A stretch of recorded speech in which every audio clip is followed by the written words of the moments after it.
Salam alaikum.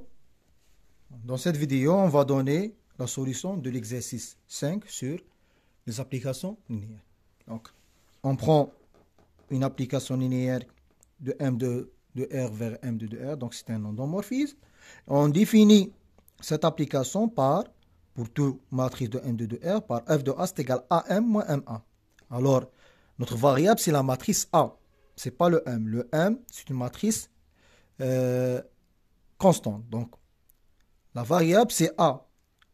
M, on va considérer M comme une constante. D'accord? Alors, vous voyez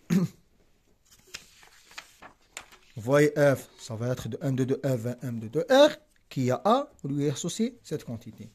Alors, puisque le produit des matrices n'est pas commutatif, alors AM est différent de MA en général. Donc, cette quantité, en général, est non nulle. D'accord? Parce que si le produit des matrices est commutatif, donc cette quantité doit être égale à 0. Et f de A, c'est égal à 0.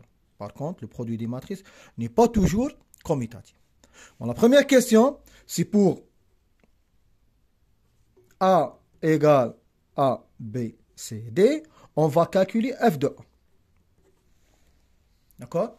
Alors, c'est quoi f de A? C'est f de A, B, C, D. Donc, on va remplacer le A par A, B, C, D, le M par sa valeur, et on fait les calculs. Donc, c'est égal à A, B, C, D, fois M qui est 1, moins 1, 2, moins 1, moins 1, moins 1, 2, moins 1, fois A, B, C, D.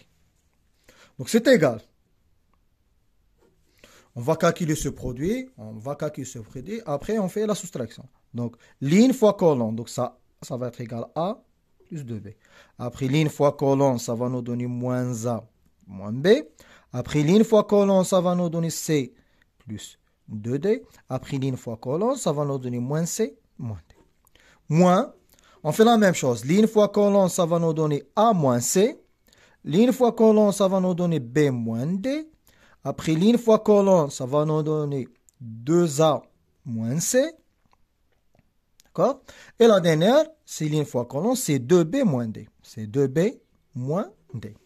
D'accord? Donc, c'est égal. On fait la soustraction. Voyez, nous avons A moins A, ça va nous donner 0. Il nous reste 2B. Donc, A moins A, ça va nous donner 0.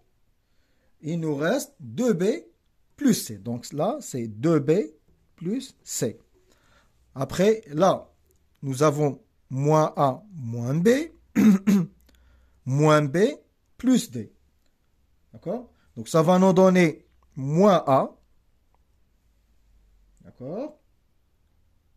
Après, moins B, moins 2B. Et après, plus D. Là, nous avons le moins 2A. Après le C, nous avons C moins C, ça va nous donner plus 2C et plus 2D.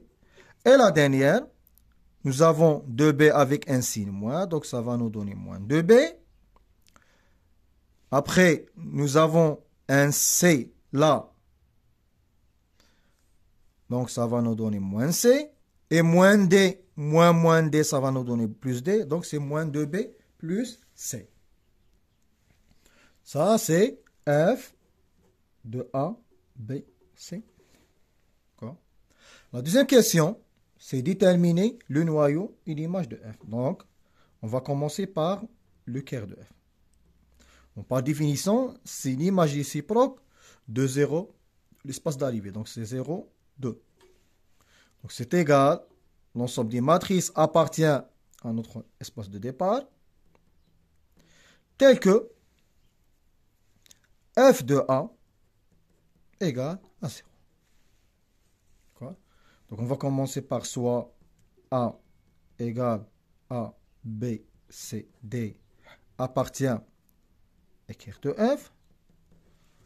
Que signifie cette écriture? C'est équivalent à dire que F de A, B, C, D égale 0, 0, 0, 0. Voyons, on a déjà calculé F de A, B, C, D, c'est-à-dire cette quantité doit être égale à 0. Donc, c'est équivalent à dire que 2b plus c moins a moins 2b plus d. Après, moins 2a plus 2c plus 2d et moins 2b moins c égale à 0, 0, 0. On fait l'égalité, on va trouver tout simplement un système d'équations linéaires de 4 équations à 4 inconnues. D'accord? Donc, c'est équivalent à dire, la première équation, c'est 2b plus c égale à 0. La deuxième, c'est moins a moins 2b plus d égale à 0. Après, moins 2a plus 2c plus 2d égale à 0. Et la dernière, c'est moins 2b moins c égale à 0. Vous voyez, c'est un système d'équations linéaires de 4 équations à 4 inconnues.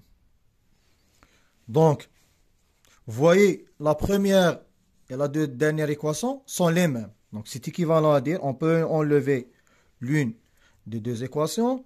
On met C, c'est égal à moins 2B. D'accord? De ces deux équations, on peut remplacer le C par 2B.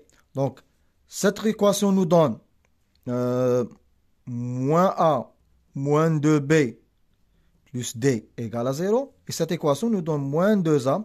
Si on remplace C par sa valeur, il nous donne moins 4B plus 2D égale à 0. Donc cette équation, c'est la même que la première. Mais vous voyez, ces deux équations sont les mêmes.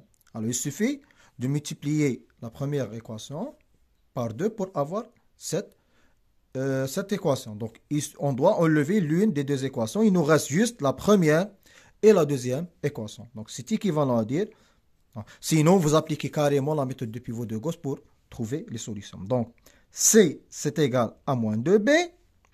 Et là, on tire le A en fonction de B et le D. Donc A, ça va être égal à moins 2B plus D. Alors, nous avons deux inconnues principales et deux inconnues qui sont des paramètres qui est le P et le D. D'accord? Donc le curve de F, c'est égal à l'ensemble des matrices qui s'écrit A, B, C, D appartient à 1, 2, 2, R, tel que C, c'est égal à moins 2B et A, c'est égal à moins 2B plus D. Alors, ça, le noyau de F.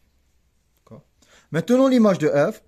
L'image de F, c'est les F de A, tel que A appartient à M2 de F. Donc, on peut remplacer le F de A par sa valeur. Donc, on a déjà calculé F de A. D'accord? On a déjà calculé F de A. Là, donc c'est égal. On écrit toute cette quantité-là. Donc, c'est 2B plus C. Après, moins 2A plus 2C plus 2D. Plus 2C plus 2D. Après là, moins A moins 2B plus D. Et là, nous avons moins 2B moins C. Avec A, B, C, D appartient à R. C'est tout simplement, on écrit tout simplement l'image de F, c'est égal à cet ensemble. Donc, troisième question, on doit calculer le rang de F. Par définition, le rang de F, c'est la dimension de l'image de F. D'accord? Donc, on doit calculer la dimension de l'image de F. Alors, pour calculer la dimension de l'image de F, nous avons deux méthodes. Première méthode et deuxième méthode. La première méthode, c'est la méthode classique, c'est-à-dire on cherche une base de l'image de F. Et la dimension, c'est tout simplement le cardinal de la base. Deuxième méthode, on applique le théorème du rond. C'est-à-dire, on applique la dimension de l'espace de départ qui est M de R, qui est égale la dimension du cœur de F, d'accord, plus la dimension de l'image de F. D'accord? Vous voyez, là, on connaît la dimension de M de R qui est égale à 4. À la place de chercher la dimension de l'image de F, il suffit de chercher la dimension du cœur de F. D'accord? Puisque chercher la dimension du cœur de F, c'est plus facile que chercher la dimension de l'image de F. Pourquoi? Parce que dans ce cas, la famille qu'on va trouver, la famille génératrice du cœur de F, ça sera une famille libre, donc c'est une base. Par contre, là, parfois, on trouve la famille génératrice, mais elle n'est pas une base. Donc, on doit appliquer le théorème de la base extrême. D'accord? Donc, il vaut mieux travailler avec le cœur de F que l'image de F. D'accord? On doit chercher la dimension du cœur de F pour avoir la dimension de l'image de F. On va travailler avec cette méthode. D'accord? Donc, cherchons la dimension du cœur de F. D'accord? Donc, on a déjà calculé le cœur de F. D'accord?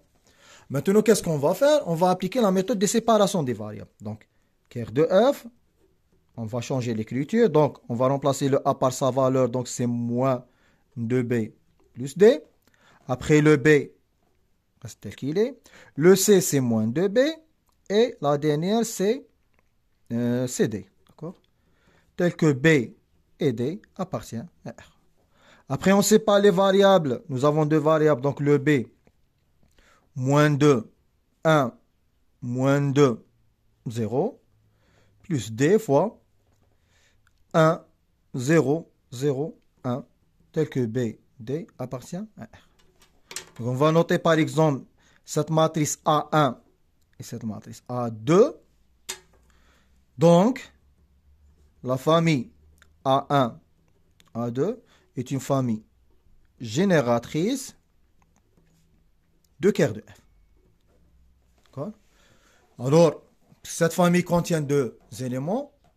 Alors, une famille qui contient deux éléments est une famille libre si seulement si le premier vecteur n'est pas un multiple du deuxième vecteur. Et vous voyez, cette matrice n'est pas un multiple de cette matrice. Or, quel que soit alpha appartenant à R, A1 différent de alpha fois A2, ce qui implique que A1, A2 est une famille libre du cœur de F, ce qui implique que A1, A2 est une base de cœur de F, et la dimension du cœur de F, c'est égal le cardinal, donc c'est égal à 2. Donc d'après cette relation qu'on va noter par exemple delta,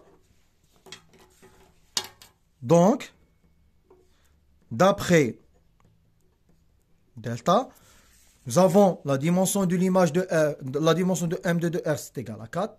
La dimension du cœur de F, c'est égal à 2. Donc, automatiquement, la dimension de l'image de F, qui est égale au rang de F, donc c'est égal à